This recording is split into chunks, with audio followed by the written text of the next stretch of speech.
Et on va parler justement de tous ces commerçants qui plaident pour une réouverture de toutes les enseignes au plus tard le 10 mai.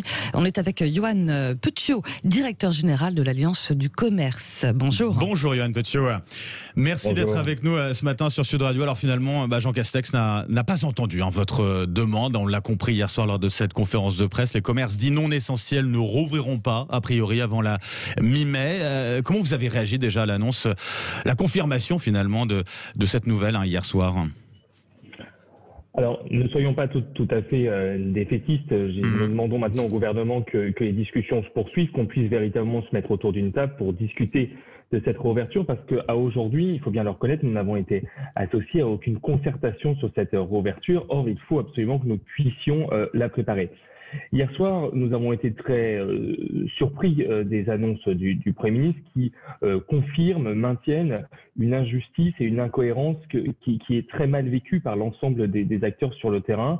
Nous entendons d'un côté le gouvernement dire qu'à partir du 3 mai, il lèvera toutes les restrictions à la circulation, mais que dans le même temps, il ne peut pas ouvrir les commerces, alors que justement la fermeture des commerces est justifiée par le gouvernement par la nécessité de limiter la circulation des Français. Donc aujourd'hui, il y a une incohérence et surtout une urgence économique, parce qu'il faut toujours le rappeler. Ça fait 3 mois que certains commerces sont fermés cette année. Yann Petiot, il y a aussi le ton utilisé par Jean Castex hier soir. Je ne sais pas si vous l'avez noté, mais quand on lui pose la question sur la demande que vous faites d'ouvrir au plus tard le 10 mai, il répond en gros, entre le 10 mai et la mi-mai, c'est plus ou moins la même chose. C'est quand même un ton... Vous l'avez pris pour du mépris ou pas ? Oui, en tout cas, ça a été ressenti comme tel par beaucoup de personnes, par beaucoup de commerçants, en effet, parce que chaque jour compte, chaque semaine compte. Vous savez, quand vous avez été fermé depuis 3 mois, il faut bien s'en compte. Ceux qui sont fermés depuis le 31 janvier sont fermés depuis 3 mois. C'est une période encore plus longue que celle qu'on a vécue au premier confinement et quasi aussi longue que celle qu'on a connue sur l'ensemble de l'année dernière. Donc, c'est extrêmement important. Et le mois de mai est un mois d'activité fort, avec des événements commerciaux importants. On sait qu'il y a un long week-end de l'Ascension qui va arriver. Ce week-end de l'Ascension nous permettrait justement de lisser les flux de fréquentation en magasin, parce qu'on va avoir une jauge d'accueil qui sera limitée, on aura un protocole sanitaire, et donc on n'aura pas une affluence en magasin massif, mais ça nous permettra véritablement de lisser la fréquentation, et chaque chiffre d'affaires en plus que nous pouvons faire est essentiel, et ça peut représenter 20 à 30% du chiffre du mois. Ah oui, donc effectivement, c'est un pourcentage important, conséquent. C'est-à-dire que au final, un demi-mois de mai, c'est pas que ça aurait aucun intérêt, mais j'imagine que ça aurait une saveur très amère finalement pour vous et pour l'ensemble des professionnels du secteur. Oui, ça aurait une saveur amère, même si on a conscience bien sûr de tout le contexte sanitaire, mais à partir du moment où, encore une fois, les restrictions à la circulation sont levées, il est normal que les commerces puissent rouvrir.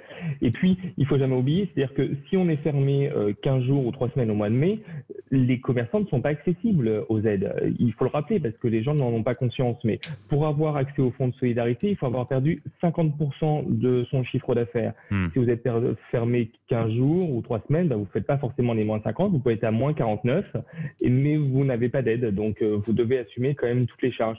C'est pareil pour le dispositif sur le coût fixe. Si vous n'avez pas fait moins 50 sur les 2 mois, vous n'y avez pas droit. Or, sur mai et juin, il faut espérer quand même que si on est ouvert sur tout le mois de juin et un peu à la fin du mois de mai, on ne fera pas moins 50. Donc, ces commerçants-là n'ont pas d'aide et on leur demande de rester fermés encore. Et justement, sur la situation financière de ces commerces, certains de ces commerces risquent de mettre la clé sous la porte déjà.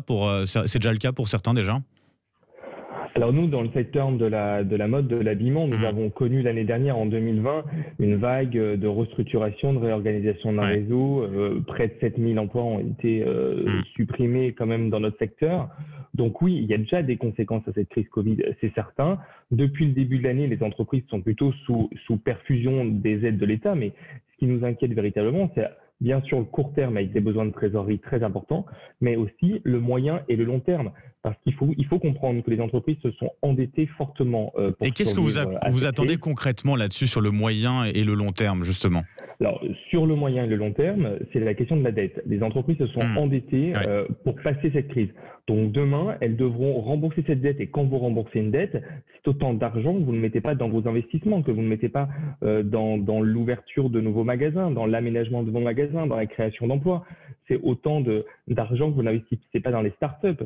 Et donc, ce qu'il faut, c'est qu'on puisse permettre, aux entreprises d'étaler le poids de la dette, de ne pas les rembourser sur une durée de 6 ans comme actuellement pour les PGE, mais d'étaler cette durée au-delà de 6 ans.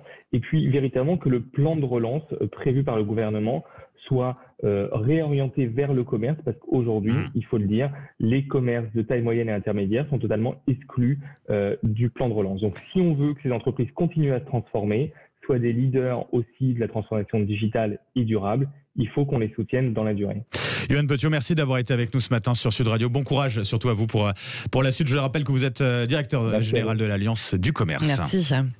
Allez, à 7h15.